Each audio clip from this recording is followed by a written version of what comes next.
Oh, Holy Spirit, O help Heiliger us. Geist, hilf uns.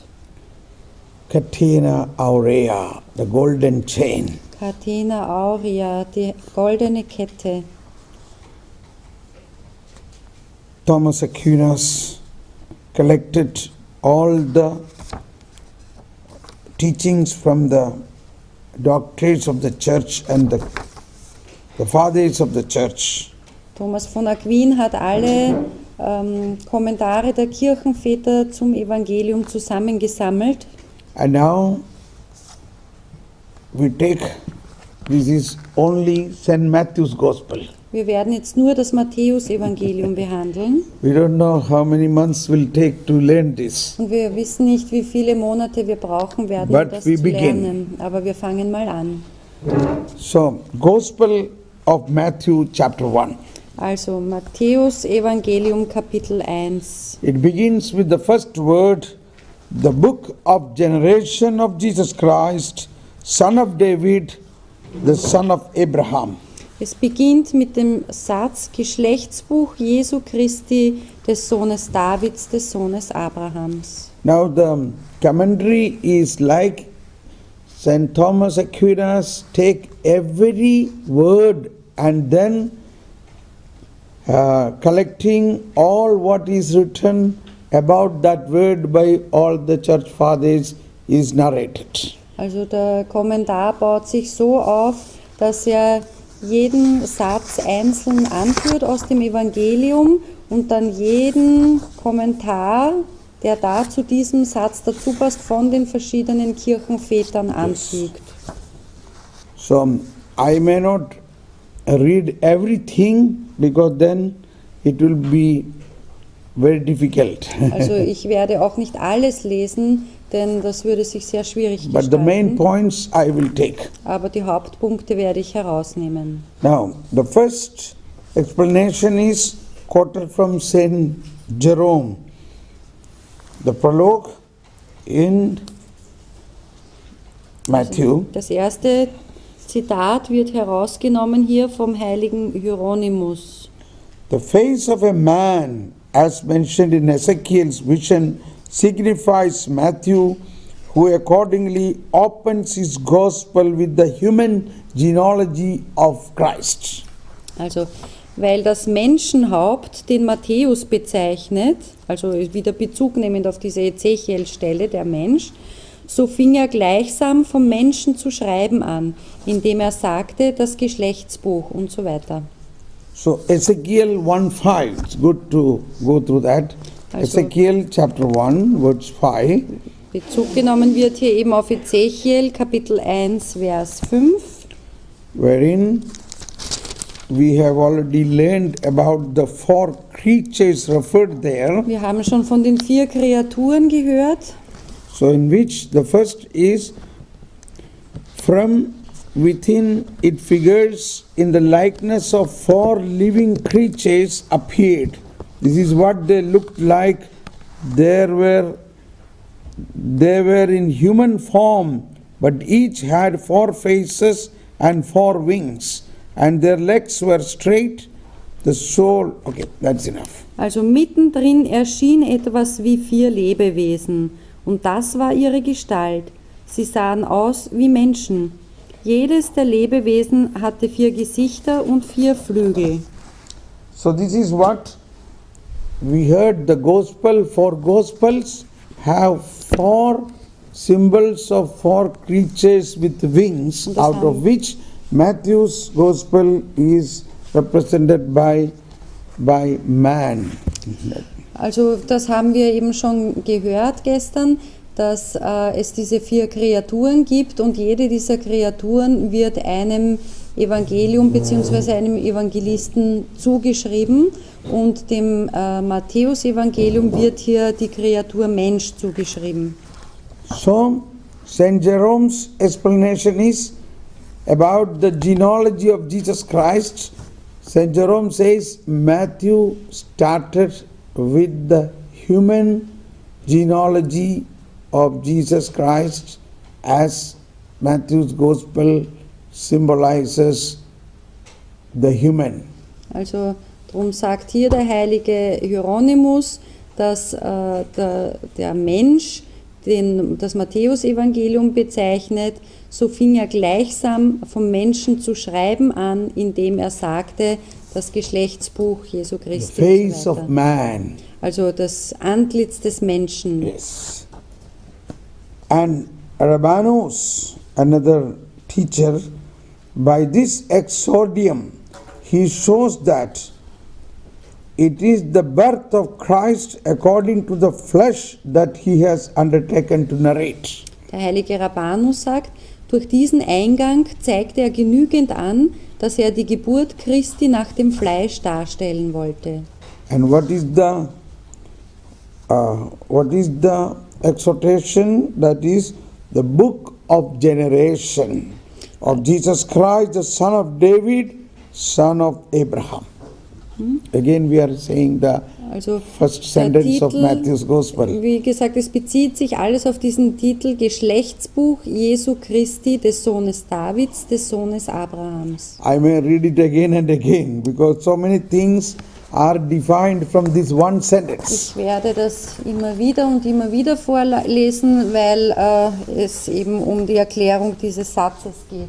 This one sentence, the first sentence of the New Testament is like the Genesis of the New Testament. Also der erste Satz des Neuen Testaments ist so wie der erste Satz vom Buch Genesis. Genesis of New Testament. Es ist die Genesis des Neuen Testaments. So through this, Saint Rabbanius says that Matthew wants to narrate the the flesh, according to flesh, Jesus Christ was born. Also der heilige Rabbanus möchte hier sagen, dass die Geburt Jesu, das Matthäusevangelium die Geburt Jesu Christi dem Fleisch nach darstellen will. Birth of Christ according to the flesh. Die Geburt Christi dem Fleisch nach darstellen That will. he has, okay. Now, Saint Chrysostomos says, Matthew wrote for the Jews, and in Hebrew, it seems to be the general witness of antiquity that there was a Hebrew copy, St. Matthew's Gospel, whether written before or after the Greek. The Hebrew copy was interpolated by the Ebionites. To them, it was necessary to explain the divinity. It was unnecessarily to explain the divinity which they recognized, but necessary to unfold the mystery of the incarnation. Yes. Denn er schrieb für die Juden, so dass es überflüssig war, die Natur der Gottheit, die sie erkannten, darzulegen. Aber es war notwendig, ihnen das Geheimnis der Menschwerdung zu zeigen. You said about John? Yeah, it is okay. We can see in the German translation, some things are not written, that is actually not needed. Also in der deutschen Fassung sind einzelne Sätze mittendrin nicht übersetzt worden, Yeah, that is not needed. weil Yes. es anscheinend nicht gebraucht Ja. wird. So, that is,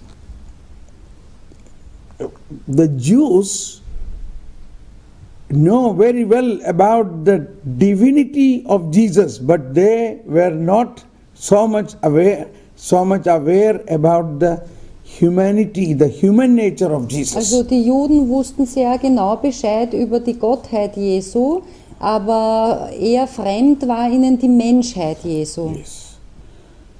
So this is very important for us. For us, Jesus is God, no doubt. Also für uns ist das sehr wichtig, denn kein Zweifel, Jesus ist für uns Gott, But we should know he is true man. aber wir müssen wissen, er ist auch wahrer Mensch. That I think it is good that we know more and more about he is perfect man, born from a human family, from a human Es genealogy. ist gut zu wissen, dass er eben auch ein vollkommener, wahrer Mensch war, geboren aus einer menschlichen Familie, von einem menschlichen Familienstammbaum abstammend. So that is what now all the saints are explaining from das the word erklären of first hier- sentence of Matthew. Das erklären hier jetzt eben auch all die Heiligen über diesen ersten Satz im Matthäus-Evangelium. So, to them, once again, to them it was unnecessary to explain the divinity which they recognize, but necessary to unfold the mystery of the incarnation. Also es war überflüssig, die Natur der Gottheit, die sie erkannten, darzulegen, aber es war notwendig, ihnen das Geheimnis der Menschwerdung zu zeigen. John wrote in Greek for the Gentiles who knew nothing of the Son of God. They request therefore to be told first the Son of God was God, then that this deity was incarnate. Johannes aber schrieb für die Heiden sein Evangelium, welche nicht wussten, ob Gott einen Sohn habe. Deshalb war es notwendig, ihnen zuerst zu zeigen, dass der Sohn Gottes Gott ist, sodann, dass er das Fleisch annahm. Yeah. So that is the difference why St. John's Gospel speak more about his divinity because it was written to Gentiles. Darum hat Johannes eben mehr über die Gottheit Jesu gesprochen, weil sich sein Evangelium an die Heiden richtete. Gentiles, but believers. An die Heiden, aber an die gläubig gewordenen Heiden. So in John's Gospel, you will find this expression: "Whoever believes in me, whoever believes in me." Und darum finden wir auch oft im Johannesevangelium diesen Ausdruck, wer immer an mich glaubt, wer an mich glaubt. Okay, now again, Saint Rabanus. Though the genealogy occupies only a small part of the volume, he yet begins thus the book of generation. Also der heilige Rabanus wieder. Obschon das Geschlechterregister nur einen kleinen Teil vom ganzen Buch einnimmt, so sagt er doch Geschlechtsbuch. Is it a word? Mhm. Okay. So, you see the words what Saint Matthew wrote? The book of generation. Also die Worte, die Matthäus, Yeah, Matthias, sorry. die Matthäus verwendet hat, war eben Geschlechtsbuch. Book. But it's only not even one chapter. Und obwohl es nicht einmal ein Kapitel Only one, ist. less than a chapter. Also es ist weniger sogar als ein Kapitel. Chapter 1, words 1 to 16. Also es ist von Vers 1 bis Vers 16 und Matthäus schreibt trotzdem Geschlechtsbuch. Yes. Book of generation. Geschlechtsbuch. Why he said book of generation? Warum sagt er Geschlechtsbuch? The Banu says, though the genealogy occupies only a small part of the volume, he yet begins thus the book of generation, for it is the manner of the Hebrews to name their books from that with which they open as Genesis. Also obschon das Geschlechtsregister nur einen kleinen Teil vom ganzen Buch einnimmt, so sagt er doch Geschlechtsbuch. Denn die Hebräer haben die Gewohnheit, das ganze Werk nach den Anfangsworten zu benennen. Yes. Wie zum Beispiel Genesis. Yeah. So this is the style of the culture of Hebrews. When they write something, they begins in this way. Also das ist einfach die Art der Hebräer, dass wenn sie etwas zu schreiben beginnen, ein Werk, dann benennen sie es nach dem ersten Wort. Yes. So that way when I say Genesis is very correct. Und darum, wenn ich Genesis sage, dann ist das hier sehr zutreffend. And now the full expression would be, this is the book of the generation. But this is a unusual ellipse, the vision of Isaiah, for this is the vision.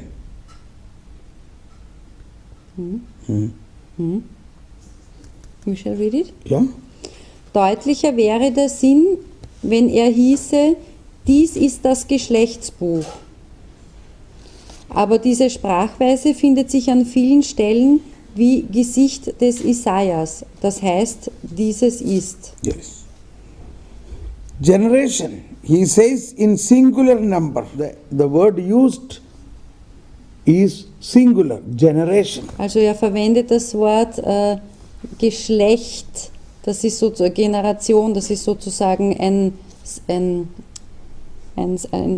Singular, ein Einzahl. He says in the singular number, though there be many here given in the succession, as it is for the sake of the one generation of Christ, that the rest are here introduced. Praise the Lord. Es heißt aber ausnehmend Geschlechtsbuch, obwohl viele Geschlechter angeführt werden, weil hier die übrigen wegen des Geschlechtes Christi eingeführt werden. Yes. All it is written is not to explain all what about their generations, but about one person, Christ. Also es geht nicht darum, alles zu erklären in diesen Generationen, sondern es geht um die eine Person darin, Jesus Christus. In another way, all these persons were born for Christ. Also anders ausgedrückt, all diese Personen wurden geboren wegen Christus. They are in the generation of Christ. Also sie sind in diesem Stammbaum Christi, in dieser Generation Christi. Not that Christ is in the generation of them. Aber es ist nicht so, dass Christus in ihrer Generation ist.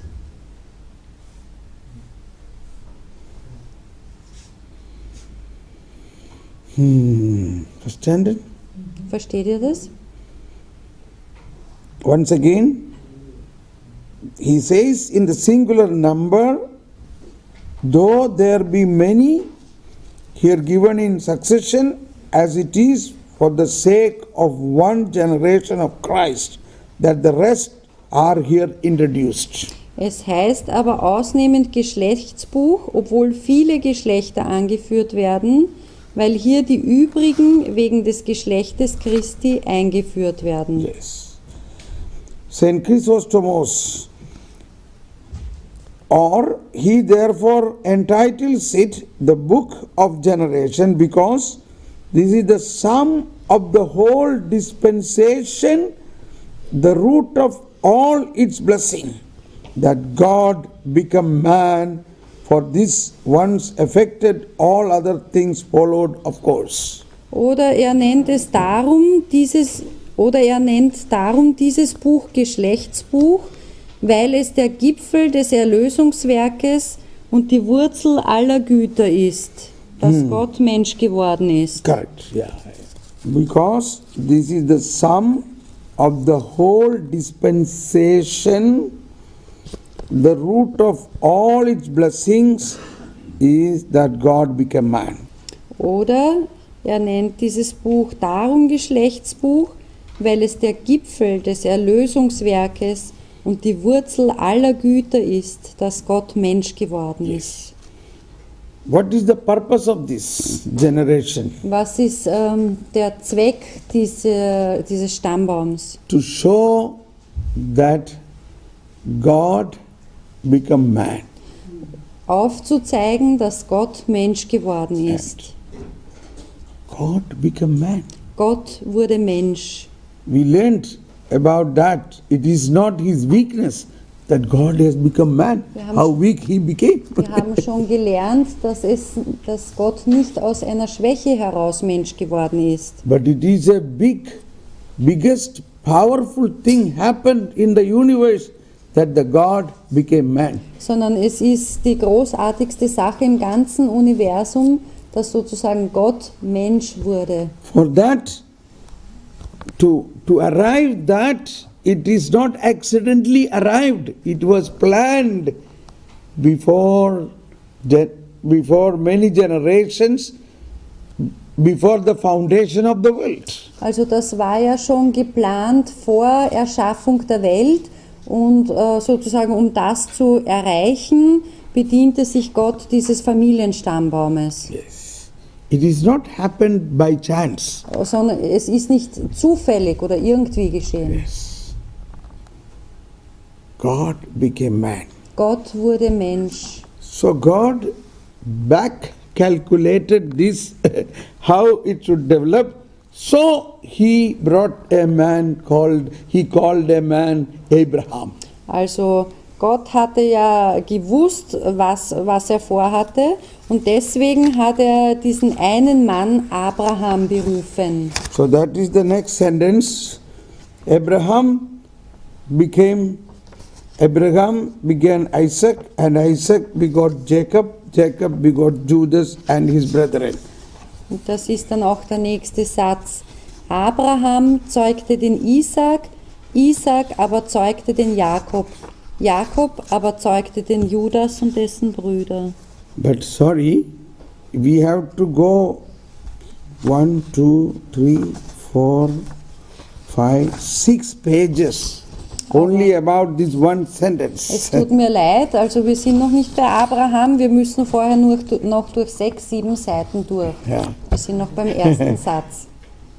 I request you to be patient. Have patience and let us understand what are all the viewpoints we get on this one sentence. Ich bitte euch, dass ihr alle geduldig bleibt und and what? From this one sentence that is about the book of generation of Jesus Christ, about this one sentence, Also, we are going to have 6 pages explanation. Also ich bitte euch um Geduld, weil wie gesagt die Auslegung dieses einen Satzes, Geschlechtsbuch Jesu Christi, des Sohnes Davids, des Sohnes Abrahams, also gibt es 6, 7 Seiten Erklärung dazu von den Kirchenvätern. Because that is the genesis of the New Testament. Weil das eben die Genesis des Neuen Testaments ist. So we are also learning, we are doing a research. Wir lernen deswegen auch Research, Arbeit. Ha? Aha, wir stellen Nachforschungen an. Yes. Okay. Now continue. Again, Rabbanius, he says, the book of generation of Jesus Christ, because he knew it was written, the book of generation of Adam. He begins thus then that he may oppose book to book the new Adam to the old Adam. For by the one were all things restored which had been corrupted by the other. Er sagt, also jetzt ist wieder ein Zitat vom heiligen Rabbanus, er sagt aber Geschlechtsbuch Jesu Christi, weil er wusste, dass geschrieben steht, Geschlechtsbuch des Adam. Und darum begann er so, um ein Buch dem anderen entgegenzusetzen, den letzten Adam dem ersten, weil alles durch jenen wiederhergestellt wurde, was durch den ersten verdorben worden war. In the case of Luke, it is straight going up to Adam, the son of God. It's not written here. Also bei Lukas, This is my own commentary. ja, can you repeat it? The genealogy according to Luke, Also der Familienstammbaum nach Lukas, it ends up to Adam. der endet mit Adam, Whereas Matthew begins with Abraham. während Matthäus mit Abraham beginnt. Yes.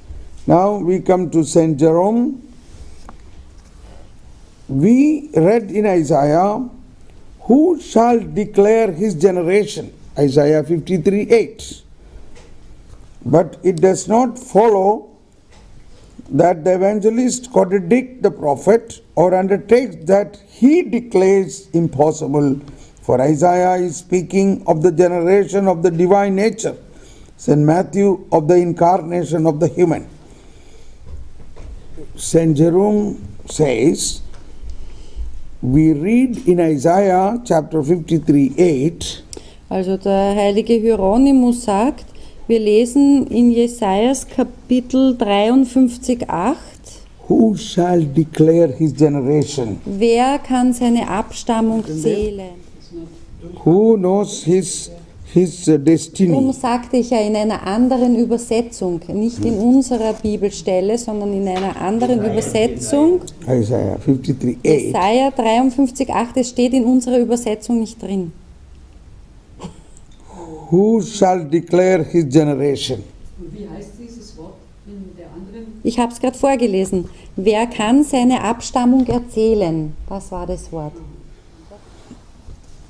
Now you understand there is a need of learning Greek, Latin to understand Bible. Also ihr seht jetzt, dass es notwendig ist, Griechisch und Latein zu lernen, um die Heilige Schrift zu verstehen.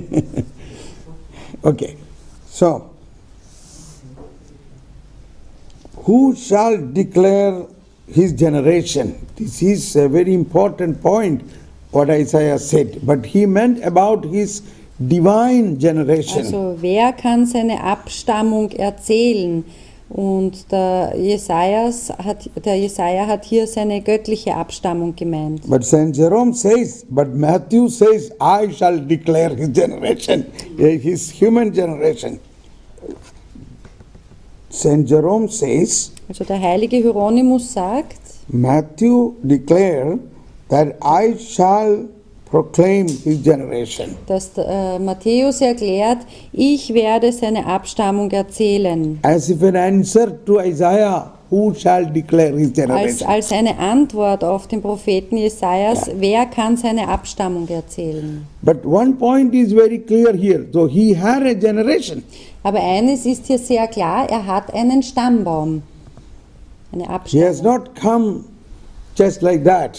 Er ist nicht einfach so erschienen, He is God, become man, er ist Gott, er wurde Mensch with a very clear human generation. und mit einer sehr nachvollziehbaren Abstammung. Now next is Chrysostomos. Saint Chrysostomos says, do not consider this genealogy a small thing to hear, for truly it is a marvelous thing that God should descend to be born of a woman and to have his ancestors David and Abraham. David and Abraham, see here. But you see it is not written, Chrysostom. Yeah, there is no reference given. Doch glaube nicht, etwas Geringes zu vernehmen, wenn du von dieser Abstammung hörst. Denn es ist sehr unaussprechlich, dass Gott von einer Frau geboren worden und David und Abraham zu Stammeltern haben wollte. See, in English translation, for every person there is written in a paragraph. But if that would be done in German, then this book will be much bigger. Also im Englischen ist für jede Erklärung von einem Kirchenvater ein schöner Absatz gemacht, eine Pause. Und bei mir geht das alles in einem durch und es ist auch nicht der Kirchenvater immer angeführt. Also ich muss das dann immer suchen, mein Buch wäre sonst noch dicker. But the letters are bigger. Okay. So, Saint Chrysostomos says, do not consider this genealogy as a small thing to hear, for truly it is a marvelous thing that God should descend to be born of woman to have his ancestors David and Abraham. Also der heilige Chrysostomos sagt, doch glaube nicht etwas Geringes zu vernehmen, wenn du von dieser Abstammung hörst. Denn es ist sehr unaussprechlich, dass Gott von einer Frau geboren worden ist und er David und Abraham zu Stammeseltern haben wollte. Why Saint Chrysostomos say this? Because, tell me, have any of us gave any importance to this genealogy as we read Bible? Warum betont das der heilige Chrysostomos? Hat irgendwer also dazu eine entsprechende Frage gestellt? I say, when we read Bible, Wenn wir die Bibel lesen, have you ever given any importance to this genealogy? We just habt ihr je eine Bedeutung diesem Familienstammbaum beigelegt? move the page and go to the next. Wir haben einfach umgeblättert und sind zum nächsten That is weitergegangen. genealogy. That has nothing to do with us. Das ist der Stammbaum, das hat nichts mit uns zu tun. So don't consider like that. Aber wir sollen nicht so It's a denken. very important part of the Bible. Es ist ein sehr wichtiger Teil der Bibel. What Carl want to say? In dem Kommentar in der Jerusalemer Bibel steht unter 53,8, wer wird deine Zeugung erzählen? Und da steht noch mehr dabei, die ganz klar darauf hinweisen. Yeah. In der Jerusalemer Bibel steht das unten als Fußnote. 53. Und da wird auf das Geschlecht auch eingegangen, aber im Text steht 53,8 nicht. Yeah, this old translation is written here in the commentary. He says, who will declare his Yeah, that is generation? written Wer wird seine Zeugung In the erzählen? footnote it is Ja, written. also in der Fußnote, Da steht das danke, der Jerusalemer Bibel ist es geschrieben. Yes. It is written in the footnote of the Jerusalem Bible, these words, who shall declare his generation. In der Fußnote der Jerusalemer Bibel zu 53,8 Jesaja steht, wer wird seine Zeugung erzählen? So, Saint Jerome is referring, this generation of Jesus was referred in Isaiah. Also der heilige Hieronymus zeigt hier auf, dass schon im Buch Jesaja Bezug genommen wird darauf. And Chrysostomos says, do not consider this genealogy as a small matter. It is a very important matter. Und der heilige Chrysostomus sagt, dass wir diesen Familienstammbaum nicht als etwas Geringes annehmen sollen. Es ist etwas sehr, sehr Wichtiges. In the last Glaubensschule, I have also dealt with this, but maybe little repetition I will have to do here. Wir haben schon in der letzten Glaubensschule davon geredet, aber vielleicht werden wir ein bisschen wiederholen. If not so detailed. Aber wenn nicht, also nicht so detailliert mehr. Okay, now coming to Remigius. Saint Remigius says, though any affirm that the prophet Isaiah does speak of his human generation, we need not answer to his enquiry, who shall declare it? No man, but very few, because Matthew and Luke have. Who is it? Remigius. I don't have it. Der heilige Remigius sagt, wenn aber jemand sagt, der Prophet rede von der Abstammung der Menschheit, so darf man auf die Frage des Propheten nicht antworten, keiner, sondern nur sehr wenige, nämlich Matthäus und Lukas. Yes, which already I said. And again, Rabanus saying, by saying of Jesus Christ, he expresses both the kingly and priestly office to be in him. For Jesus, who first bore this name, was after Moses, the first who was the leader of the children of Israel, and Aaron, anointed by the mystical anointment, was the first priest under the law. Und der heilige Rabanus sagt, wenn er aber sagt Jesu Christi, so drückt er damit die königliche und priesterliche Würde aus. Denn Jesus, der diesen prophetischen Namen trug, war nach Moses der erste Führer des israelitischen Volkes. Ja. Aaron aber, der mit geheimnisvollem Öl gesalbt wurde, war der erste Priester im Gesetz. Yeah. So, Jesus Christ, the very name Jesus Christ expresses these three offices, the kingly, priestly and the prophetic office. Also allein der Name Jesus Christus drückt diese drei Ämter aus, das Königliche, das Priesterliche und das Prophetische. But here, Jesus Christ, the kingly and priestly office to be in him is written. For Jesus, who first bore this name, was after Moses. Also Jesus, wenn er aber hier sagt Jesu Christi, so drückt er damit die königliche und priesterliche Würde aus. Denn Jesus, der diesen prophetischen Namen trug, war nach Moses der erste Anführer des israelitischen Volkes. First, who was leader of the children of Israel, and Aaron, anointed by the mystical ointment was the first priest under the law. So Moses was the first leader and Aaron was the first priest. Also Mose war der erste Führer des israelitischen Volkes, Aaron war der erste Priester im Gesetz. Now both that office is now in one person, Jesus. Beide diese Ämter sind jetzt in dieser einen Person Jesu Christi vereint The worden. office of a leader of Moses and priestly office of Aaron is now in Das Jesus. Amt des Führers, das Mose innehatte, und das Amt des Priesters, das Aaron innehatte, ist jetzt in der Person Jesu Christi vereint.